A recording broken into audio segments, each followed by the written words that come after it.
Hi, welcome back to my channel. My name is Allie and welcome to August's new releases. I have, I think, 36 or 37 books here, a wide range of genres. It's ordered alphabetically by release date. Let's jump into this because it's really hot in my house and I'm like scared what my face and my hair is gonna look like after I finish this video because I'm already sweating. According to my meat thermometer, it's 89 degrees in here. That's the last I'm gonna complain about the heat, okay? I will say that August has surprised me with a lot of shorter books. Like even the romantasy I've seen, they're like 350 pages. Thank you, thank you, thank you. All right, we're starting off with Automatic Noodle. This one's only 164 pages and oh my god! It's a sci-fi book. It's set in the future. We're in San Francisco. I think something, I don't know if it was like apocalyptic or like a war, but it's after that. And there's a bunch of like service robots that have nothing to do. So they open this little restaurant and it's amazing. They make like great noodles. And I think the plot is them just like existing, but also there's someone putting 1-star reviews on their restaurant and they have to figure out who it is and stop them. It just sounds so cozy and wonderful. Next up, Full Bloom. This cover, oh my gosh. It reminds me of that one scene in Euphoria season 2 with Cassie with the flowers. Our main character, I don't think she feels very highly of herself. She's just gone through a breakup. I think work is sucking, one of those kind of stories. And she has this mysterious neighbor who gives her this perfume. And when our main character sprays it on herself, literally she's irresistible. I don't think it's fantastical. I think it's just like all in her head, a placebo effect, but it could be speculative. I don't know. Maybe it's one of those things where they don't totally tell you, so you're like gonna make up your own decision. It says, one spritz, a dab behind the ears, and Iris is a different woman. Suddenly she's the object of every man's desire, and she can satisfy her own hungers for sex, love, and ambition. She's just that bitch now. It's probably gonna have some really basic morality story where we talk about how like the inner beauty is where it's at. I don't really care too much about that. I hope it's gonna be a little more than that. We'll see. I'm gonna read it. Oh my gosh, Ghostfish. I think this is one of my most anticipated. This one is speculative. This is a coming-of-age story of a young woman whose sister has died, which is very sad, and she's grieving her sister. All of a sudden, she's so sure that her sister has come back in the form of a ghost fish, a little fish literally in the air. The main character's name is Allison, A-L-I-S-O-N, and that's my name, which, ooh, I hate that name. Grant is the only one allowed to call me that. So seeing that name, even just in this synopsis, it makes me cringe. I hate that name. I mean, I like it for other people. I know you want to kiss me. But just seeing it, no. It's interesting that it's coming from a fish too because her sister drowned, which is just horrible. I think it was her younger sister too. Very, very sad. One night she rounds the corner and sees a shape in the air, a ghost, and it's a fish. Safe in a pickle jar filled with water, the ghost fish goes wherever Allison does. If it's in the air though, why does it need to be in water? She knows she has to keep her safe from the world the way she didn't before, so she's really going through it. I know this is gonna make me cry and I just can't wait. Next up, House of the Beast by Michelle Wong. I really like this cover and it's weird. There's two synopses like this in this video. I think I'm more interested in this one. So our main character, her mother is very sick and she doesn't really know who her father is. He just kind of skipped out on them. She desperately needs this medicine for her mother, so she begs one of the gods in her land. There are like 4, and there's 4 houses in this community who worship each of the gods. Anyway, she asks the god of death or something like that if he can get this medicine for her mother, and she will trade her literal arm. She does it. Her mom dies anyway. But like she's already made this deal, so now she is beholden to the house of that god, and it just so happens that her biological father is like the lord of that house and he's an actual asshole, and his entire family hates her because she's like a bastard child. And if that weren't juicy enough, our main character ends up teaming up with the god so that she can enact revenge on these people, and I think she's gonna fall in love with this god. Is it a demon? I mean, basically the same things, right? Next up, we have Jenny Cooper Has a Secret. It says this is a psychological thriller, but I think this is going to be more general fiction. That's the vibe I got. We have a woman, her husband has died, and her bestie has been diagnosed with dementia and moves into a memory care unit. While visiting there, our main character meets this woman who has dementia, and the woman is just like, yeah, I kill people. She's just telling our main character all about it. The synopsis is making it sound like it's going to be juicy, but I just know this is going to be a story story of old people friendship, love it, and also our main character dealing with the grief of her husband and her soon-to-be grief of her friend. The woman yapping about how she kills people is named Jenny Cooper, and I guess our main character is going to be grappling with, is she actually a killer or not? I don't think it's gonna matter in the end. I don't know why, I've just decided this is gonna be a cozy book. Oh, next is LA Women Drama City. I think we're gonna have two timelines. One in the 60s where these pair of frenemies go to LA to write. There's Gala, which is a cool name, and Lane. Gala ends up being very successful very quickly, and Lane's a little jealous. They seem to be very competitive with each other, and all of a sudden, back in the 60s, Gala disappears. Now, I believe it's 10 years later in the 70s, let me just verify. I think that is correct. And Lane has finally written a good book, and it happens to be all about her friend who's disappeared. If I were Gala, I'd be like, excuse me? I think we're being pushed in the direction that Lane did something to Gala. I don't think that's gonna be what it is, but it is like juicy stuff. And I love a frenemy book. There's something so dramatic about it, but also I love it when in frenemy books that even though they're kind of competing with each other or like dislike each other in some ways, they're always gonna have each other's backs. I hope this is one of those stories. Okay, this one. This one's so confusing. I think it's gonna be surrealist fantasy. I'm gonna read you this verbatim because I just don't know how to explain it. It's called Mad Sisters of Essie, or Essie. Myung and Lale are keepers of the Whale of Babel. They roam within its cosmic chambers, speak folk tales of themselves, and pray to an enigmatic figure they know only as Great Wiza. To Lale, this is everything. For Myung, it's not enough. When Myung flees the whale is also like a cosmic, I don't know. She stumbles into a new universe where shape-shifting islands and ancient maps hold sway. There she sets off on an adventure that is both tragic and transformative for her and Lale. For at the heart of her quest lies a mystery that has confounded scholars for the truth about the Mad Sisters of Essie. I'm confounded right now. Fables, dreams, and myths come together in this masterful work of fantasy, blah blah blah blah blah. I love the idea of myth. That just sounds so cool. Next up we have Once Upon a Time in Dollywood. This is a single dad romance. I'm a sucker for these. Our main character's name is Eve. She's a playwright, but life is not looking good. I think she has a fiance that is no longer her fiance. She ends up running to a small town in the Tennessee mountains, and her neighbor is a hot dad. He's gonna be closed off. He's not looking for a romance. They're gonna fall in love. What starts out as a fling quickly becomes more serious. I fall for this every single time. But it's not long before Eve is running scared once again, so it sounds like she might be more avoidant in the end. I love when the dynamics change in a relationship, like the deeper you get into them, because it sounds like she's gonna be ready, he's gonna be back here, and then they're gonna shift. We know it's gonna work out in the end, which is, you know, part of the reason I love romance, but this is gonna be fun. Okay, Open Wide. I can't tell if it's gonna lean into a weird direction. It kind of sounds like it. Our main character is obsessed with a boy. Haven't we all been there? And he shows up at this place where she volunteers, except she's not very good at conversing with other people. So every single time she has a conversation, she records it, hoping that she can listen back and like correct herself or do better in the future. Anyway, she ends up like recording every single one of their conversations as they become friends, and then it says this weird shit. Every recording Olive makes of Theo is a bomb, like B-A-L-M, not B-O-M-B, which just makes her more afraid of losing him. The only solution seems to be to bind him to her forever. I was thinking, okay, marriage? But no. Luckily, the gap between Theo's front teeth is just wide enough for something or someone to slip inside. Pardon? And he looks a little frightened there. And look at that little slit in the cover.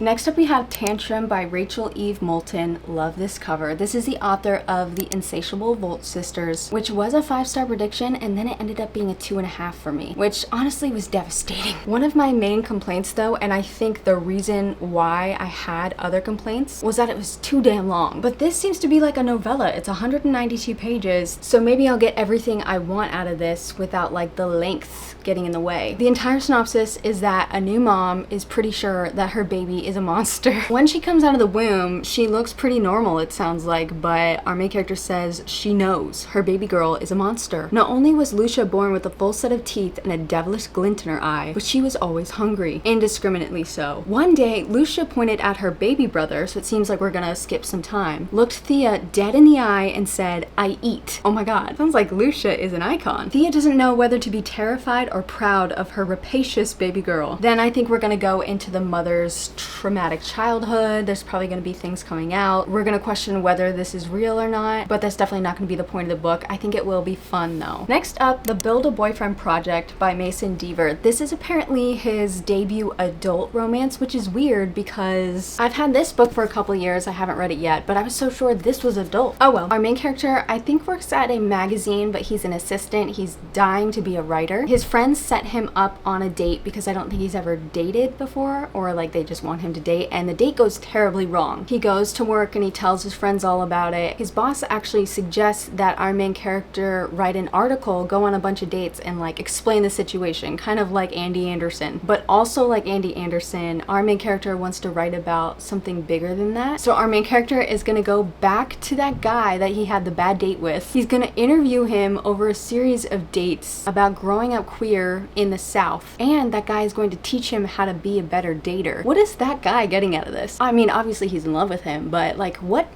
Our main character's getting like a 2-for-1, and that guy's, maybe he's getting free dinner. I don't know. I like that the two of them are going to build their romance over time, and it's not going to be this like insta love, maybe insta attraction, but you'll see them like bond.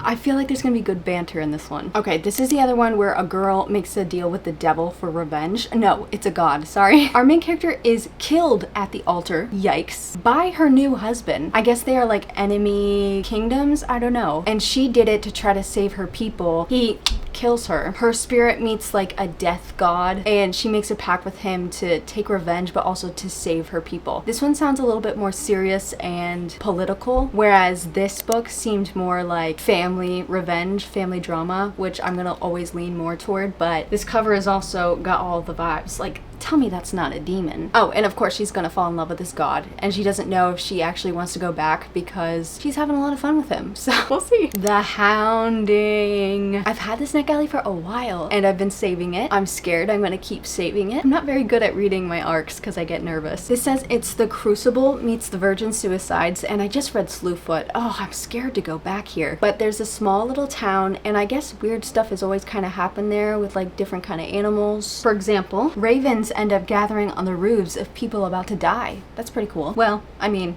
it wouldn't be cool if you came home and you saw that, but anyway, there are sisters there called the Mansfield sisters, and someone sees them transform, and rumors start spreading like wildfire. Gossip, they're scared of these sisters. They're probably also like in awe of them because like, what the fuck? I don't know what they transform into, but maybe it's dogs. There's a lot of barking in the descriptions here, but also the hounding, the hounds on the cover. Maybe that's the three of them right there. They're cuties, I'll tell you that. Apparently they never really liked these sisters, so I'm scared of the direction this is gonna go. I do like how it is constructed though. They compare this to The Virgin Suicides because we're not hearing from the sisters' point of view. We're getting like 6 of the villagers' point of view, which is also reminding me of this book I just read that was really good in terms of perspective. We're gonna see all these people judging them through their eyes, even though like we're already on the girls' sides. It's gonna be very interesting. It is classified as horror, so put your horror panties on. What? All right, I'm just gonna open my fridge and cool off for a second. Oh, that's good stuff. Next up, you're never gonna believe who's coming out with a new book. The author of Holes. This is called The Magician of Tiger Castle. It's a fantasy book. I loved Holes growing up. I did read it, and I'm gonna be honest, this movie is one of my favorite movies of all time. I could sing every single song in this movie. I'm quoting it all the time, non-stop. I'm obsessed. And it's one of the only instances I have where the movie's actually better than the book, although like I read the book in the 4th grade or something. So honestly, I don't know what to expect, but I'm curious. We have a princess who's in love with a scribe, cute, except for she has been promised to probably some other king, and he's odious. Her father gets pissed because he's promised her to this dipshit already, so he teams up with the kingdom's magician and said, give this girl a love potion to make her do what I say. I don't know if it's a love potion or like an obedience potion, but it turns out that the magician only has one friend, and it's the princess. I think the princess is the only one who's been kind to this magician, so I think the magician is gonna give the princess a little bit of a warning, and the synopsis ends by saying the princess is gonna be given a choice whether to do this for her kingdom and her father or to follow her heart. I feel like that's where the story begins, right? Where she finds out about this plan and has to decide. So I'm wondering if they're just not giving us a lot because the journey is gonna be the entire plot, or I don't know. I don't know what's going on. I'm gonna read it. The Understudy. Ooh, drama.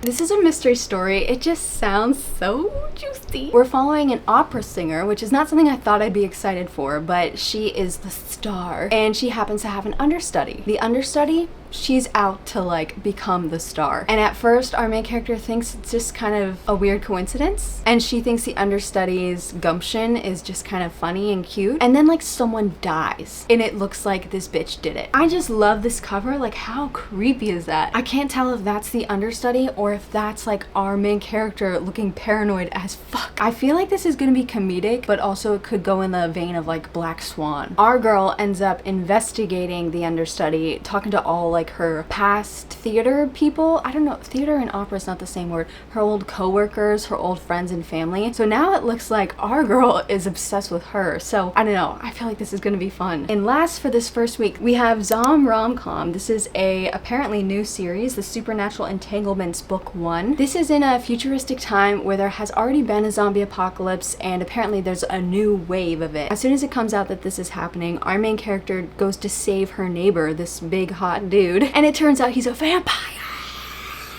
Oh my gosh. His name is Gaston, and in the synopsis it says in parentheses, yes, Gaston. He's unexpectedly protective. He wants her to stay in his safety bunker until the breach is resolved. Edie, our main character, can't risk more innocent people getting killed though, and Max won't let her save them alone. So they go and save the day. Honestly, they could have just stayed in his bunker and gotten it on. I would have been happy. But they are gonna fall in love, so I guess I'll take what I can get. This is 411 pages though. That's crazy. All right, the second week of August, we're starting off with a Chuck Tingle. I've never read from this author before. I'm just gonna dive into this one. I know he's written some like weird smut in the past. I've got to get my hands on that. This one is called Lucky Day, and it's a horror novel. Something happened and 8 million people died on one day, like randomly, and it was all very bizarre kind of freak accidents. I don't know how much time passes between that event and when our main character is like going into the narrative here, but our main character's name is Vera. She was a passionate professor of statistics, a smarty pants, if you will, and a problematic government agent, Lane, knocks on her door. She thinks that this is all connected to this casino in Las Vegas. Somehow the luck there is making everyone die? What the fuck? So they're gonna go there and investigate. I'm just so curious how that could be. Like, what is this casino doing? Maybe there's like a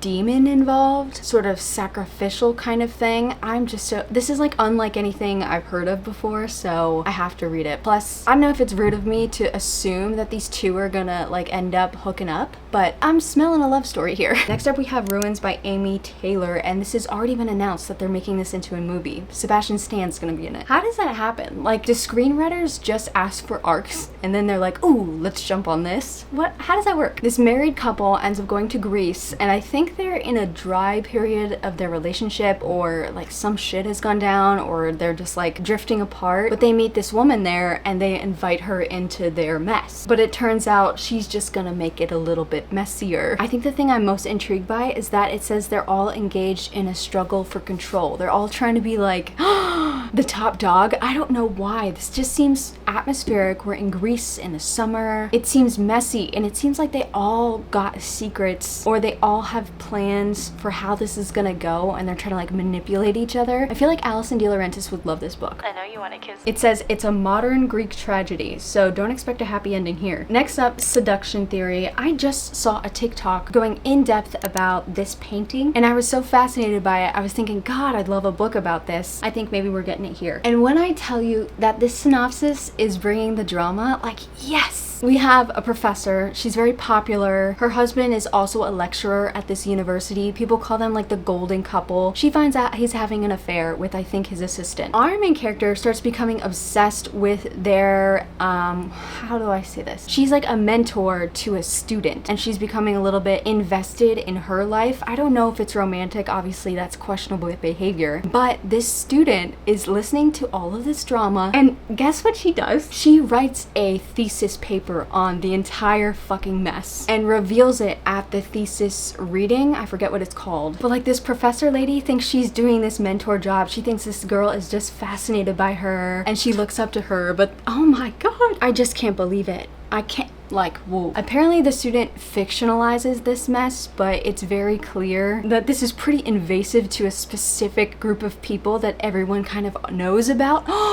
The mess! I cannot imagine the gall. Next up we have Selkie, and this seems like it's gonna be cool and like mythologically fantastical, but also it sounds depressing as fuck. So we have our main character who is a woman and a seal. Like when she goes out of the water, she turns into a woman, but in the water, she's like a seal mermaid. Anyway, one day she finally is brave enough to go out on land. She immediately gets kidnapped by a crusty man, forced to have his children, and he steals her pelt. Is that like her skin? Anyway, one day her daughter eventually gives her this pelt back. Our girlie runs back to the ocean, but it's been so long now, she has no idea like where her like tribe is. What are they called? Her herd. Where have they gone? So now she's kind of marooned. She's back on land. It's just been so long, and I think her husband ends up coming back and like hurting her. She has to figure out how to be on her own and like, oh, survive. Like, this all sounds fantastical, but it's obviously a huge metaphor for living through a trauma and having to pick yourself up after, which a lot of people don't realize is the hardest fucking part. I think this is gonna have a lot to say about how you think you're gonna be fine once something ends, but that's just when it gets harder and harder because you have to move on from it. Oh, I think this is gonna be so beautifully told, I hope. It's gonna pack a fucking emotional punch though. Next up we have the Island of Last Things. I asked for this arc like 8 months ago. I still haven't been answered. And I only asked for it because the cover is so goddamn beautiful, but the book actually sounds wonderful. Even though I'm kind of salty, like, give me the book. I'm such a greedy little bitch. This is somewhat set in the future. There's not too many animals left, and our main character works at the last zoo in the world. And it's also like in Alcatraz. She loves her job. She loves animals more than people, but someone new comes to the zoo. And our girlie becomes obsessed with her, but this new girl, she's testing the boundaries of, I think, our main character, but also of the zoo and also of the like laws of the new world. New girl hatches a reckless plan to smuggle one of the most prized animals off the island to freedom and invites Camille, our main character, to join her. The consequences if they fail could be catastrophic, and I just don't know if we should trust this new girl or not. I feel like it's gonna be sad. I hope this new girl isn't just trying to like steal an animal for like payment. I'm so scared of a betrayal. I just don't know. But goddamn this cover. Next up, oh my god, definitely one of my most anticipated because listen to the blurb. It's a translated book from Korea about a vampire murder mystery, exploring queer love and also the consequences of loneliness. Like, I think she wrote this book for me. Now, I don't think I read the actual synopsis, so let's just do it verbatim, okay? Sorry to bore you. When 4 isolated elderly people commit suicide back to back at the same hospital by jumping out the 6th floor window, wow, Soo-yeon doesn't understand why she's the only one at her precinct that seems to care, dismissing the case as a series of unfortunate events. Okay, Lemony Snicket. Due to the patient's loneliness, the police force doesn't engage, but Soo-yeon doesn't have the privilege of looking away. Her dearest friend, Grandma Eun-shim, lives on the 6th floor, and Soo-yeon is terrified that something will happen to her next. Where does the vampire come in? As Soo-yeon begins her investigation alone, she runs into a mysterious woman named Carmilla. Just kidding. Her name is Wanda. At the crime scene, Wanda, hot on the trail of her ex-lover, Lily, so many characters, gives Soo-yeon the answer: a vampire did it. Soo-yeon is skeptical at first, but then a 5th victim jumps from the window, and her investigation reveals the body was completely drained of blood. Desperate to discover the cause of the death, Soo-yeon considers Wanda's explanation that something supernatural is involved. Interesting. Ooh. Next up, too old for this. Ooh, this sounds fun. Our main character is a retired serial killer, and she's never been caught. She moved to like a suburb to relax in her old age. But one day, a journalist comes knocking on the door, and she's asking too many questions. Our girlie comes out of retirement, and I'm pretty sure. But then someone else comes knocking. So I don't know if things are gonna get completely uncovered, or we're gonna go on an actual like killing rampage to try to cover shit up and she's gonna end up dying in the end. I don't know what the vibe is. Is this funny? I feel like it's gonna be funny. But it's also classified as thriller suspense, so maybe not. Maybe this is the new John Wick. Wow. Next up, another thriller. This is a new series by Karen Slaughter. I don't think I've ever read one of her books. We Are All Guilty Here, the first book in the North Falls series. stories. There's a night of fireworks. I'm not sure what they're celebrating, but 2 girls end up going missing, and we're following the investigator who is trying to figure out what's going on. I think she has a relationship with one of the girls that goes missing, not like a relationship, but I think it's like her best friend's daughter, and I think the daughter came to her with like questions or told her that something was wrong. She wanted to talk to her, and our investigative main character just kind of blew her off or didn't talk to her, and so now she's feeling a little bit guilty, so she really wants to find her. But as Emmy, our main character, combs through the puzzle the girls left behind, she realizes she never really knew them. Nobody did. Every teenage girl has secrets, but who would kill for them? It's kind of giving Pretty Little Liars, okay? I know you want it. Next up, I have the actual book. Danielle with Simon & Schuster very nicely gave this to me. Might be the last thing she ever sends me, but we'll see. I love you so much. And heads up, this smells like a banger. This is kind of giving Chlorine a little bit. We have our main character. It's the summer before high school. She's kind of feeling meh because she feels like she's a weird age where she's too young for some things but too old for other things. Her older brother is also about to leave for college, and she desperately does not want him to go because she doesn't want to be stuck at home with her boring ass parents without him. Then it says that tragedy happens in the family, and I'm really scared. Like, I feel like I already know what happened, but like, and then it says just a couple nights later, a boy crosses a boundary with her. I'm scared for that. Ronnie, our main character, is then overtaken by a force larger than herself. Ronnie suddenly has a burning desire to eat raw meat. It's a craving that's both saving grace and a potential destroyer. And it's interesting because her parents are from Vietnam, and they're always talking about how meat is something that is really a luxury, especially in times of war. So I think that's gonna say a lot. Like, our main character is going through a war within herself, and she's craving meat, which is this luxury. So I don't know how fantastical this is, but it is categorized as horror, I believe. And I hope she eats that boy, cuts him up and eats him, you know? This sounds fun in the way that like Chlorine was kind of unhinged, but also like, damn, I think it's gonna hurt before we get to the fun part. It says it's all about female rage and the violent power of teenage girlhood. Excuse me? Yes. Next up, this is a random ass book for me to talk about, but it's called Witchy Stitching. It's a non-fiction stitching book all about like cross-stitching spooky shit. I don't know why. I'm gonna get this. I've never cross-stitched a day in my life before, but I feel like I'm more intrigued to stitch this creepy house than anything I've ever seen before. So it'll happen. And finally, for this week, we have You've Got a Place Here Too, an anthology of Black love stories set at HBCUs. So it's a collection of short stories that are all romance. I've never read like romance short stories before. It sounds so nice. Plus, they're all at like Black colleges and universities, so there's an academic setting. I love college romances. Let's go. We have a bunch of authors, 12 stories. Here are some of the snippets. Kennedy Ryan has a story called Braid the Skies. Tensions brew between a once forbidden love. In Donnie Walton's The Highest of Seven Hills, Nia might land a second chance with the one that got away while visiting her alma mater. In Kai Harris's Whatever Gods May Be, a coveted audition for the Fisk University Jubilee Singers brings harmony in more than ways than one. I hate singing in a book, so I feel like that's probably gonna be my least favorite, but I'll give it a chance. And then The Musty, a darker romance ensues across Jackson State University.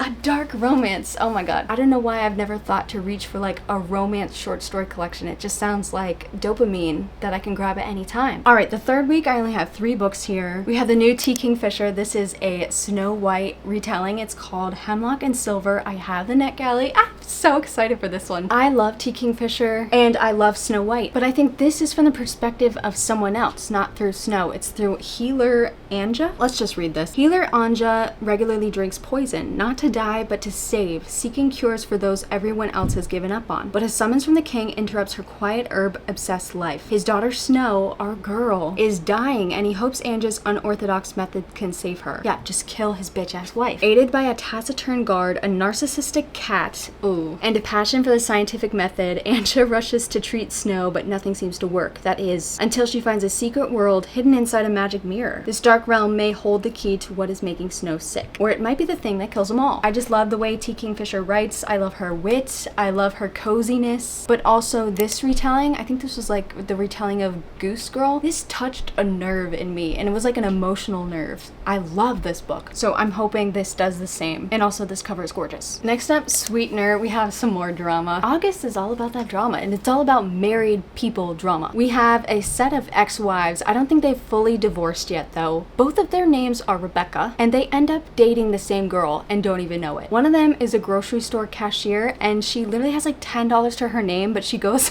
on a lesbian dating app and says that she's a sugar mama, and that's how she meets this girl. The other Rebecca is a newly sober doctoral student, and she really wants to foster a child. But because she's not fully divorced from the other Rebecca, they might have to like raise this child together. It just sounds really messy. And the third girl, the one that they're both dating, she's like wearing a fake baby bump, and only one of the Rebeccas knows that she's faking it. Like, what is going on? It says it's sumptuous, sticky, and slightly absurd. I'm signed up. Next up, we have the new Isabel Cañas, The Possession of Alba Diaz. These always sound so good, but I run so fast away because they're historical, but I've been loving historical lately. I'm seeking it out. This one sounds a little bit of the drama's here too. It's set in 1765 Mexico, and there's a plague, so this girl goes with her fiance and his entire family because they have some abandoned mine that they're gonna hide out in. That just sounds like a bad idea. In this mine, our main character starts hearing things, starts seeing things. It's not looking good for her, and the only one who's noticing this because he can't keep his little eyes off of her is her fiance's cousin. I love a mess. They're gonna fall in love. She's a cousin fucker, but like not her cousin, so good for her. He's noticing every time she enters a room. Also, how are there rooms in a mine? Maybe he's talking about before. I don't really know what a mine is. I'm just thinking about like a hole in the ground. He notices the tension between them, but that's why he's now noticing that she's deteriorating. And all the while, there's a demon's thirst for blood. Is this giving vampire again? She loves those vampires. Or is it more like, I don't know. I think I'm actually gonna commit to actually reading this. Actually. All right, ready for an adventure? Am I going? No, you can stay. Grant's gonna go get me some monsters. Yes! Cheers, y'all.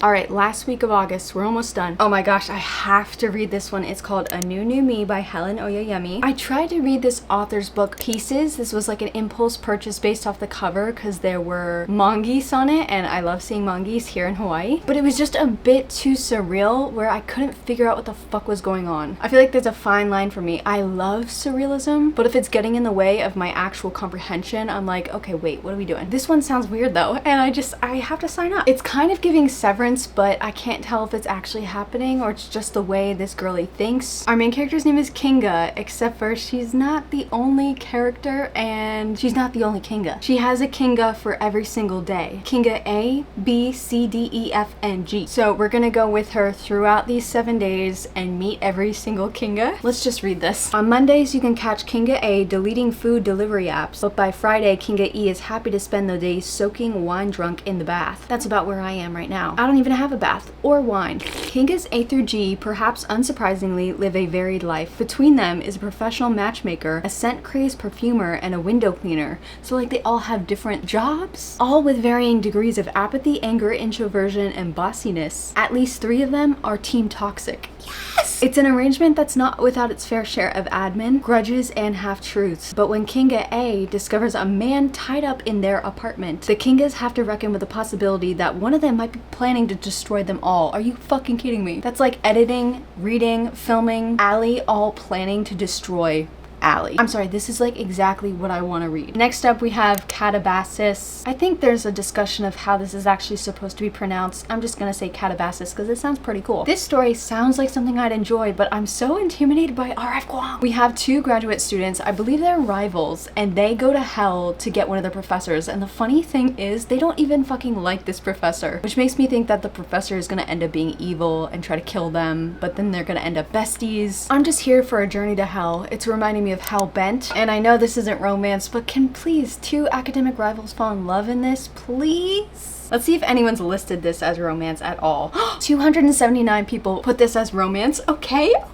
I don't think I was far off. Cheers. Next up, we have Sea Mothers Swallow Tongues. Love this title. I'm very intrigued by this cover. And I think this was a very successful book in Switzerland, and it's been translated to English. And it sounds like it's just going to be very creatively written. It says that the narrator is going through the memories of the maternal side of the family because the grandmother has dementia. So it's bringing up all these memories in the loss of hers. It says the I can't say this word. Matrilineal line leads towards nature, witchcraft, freedom and power. This book invents its own forms. What the fuck does that mean? Words and bodies to conjure and cast out the very idea of the unspeakable. It just sounds so creative. Memory has been something I've always been drawn to reading about. I find it so fascinating and so like make-believe, but also we're all experiencing it, but we can also share it. But sharing memories isn't the same as living. It's just endlessly fascinating to me, so I think this is gonna be something that I get a lot out of, at least hopefully. And next we have another vampire romance. Yes, yes, yes, yes, yes, yes, yes. This one's supposed to be cutesy. It's called The Good Vampire's Guide to Blood and Boyfriends. Heartstopper meets Buffy. It doesn't sound like it's gonna be cutesy because this kid in college tries to himself. Yikes. He comes back as a vampire though, and he gets a crush on a boy. The boy in question,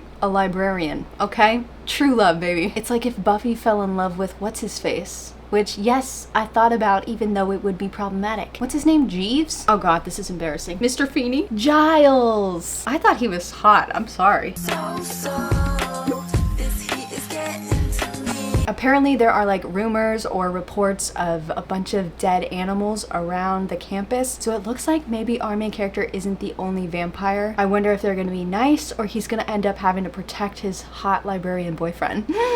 I don't know. I kind of want everyone to get along, but I just know that's never really gonna be a possibility in anything with a true plot. And last up we have We Love to Run. This is a group of girls on a cross-country team. I think they're in college, so it's all about like sisterhood and girlhood, all of their individual struggles, their competitive nature, all the shit that they're dealing with in their personal life, but also being like athletes at a university or college, whatever. It said the most heartbreaking shit though. Also, this is in the early 90s. It says, oh, this actually gives me shivers. I love this. It says, this book reveals how girls, even those pitted against each other, find ways to love and defend one another. I fucking love that. It's kind of what I had to say about frenemies earlier. Like, even if you're struggling with weird feelings toward another girl, it's like you've got their back though. I love that. And you know Alison De Laurentiis made me love this in the first place, so blame her. I know you want it. Alright, it feels nice and cool in my kitchen now, so I can start my vlog, but thank you so much for tagging along with me to find out some more new releases. I love doing this. This month, I did all my research in like 2 days, which is always a little bit more stressful than how I like to do it, which is like a little bit each day. But just talking and gossiping about it, I swear to God, it gives me so much energy. Anyway, let me know if you're excited for any of these, if you have the arcs for any of these, or if there are some on here that I didn't mention that you think we should all know about. Put it in the comments below. Otherwise, I'll see you soon for a new vlog. Goodbye.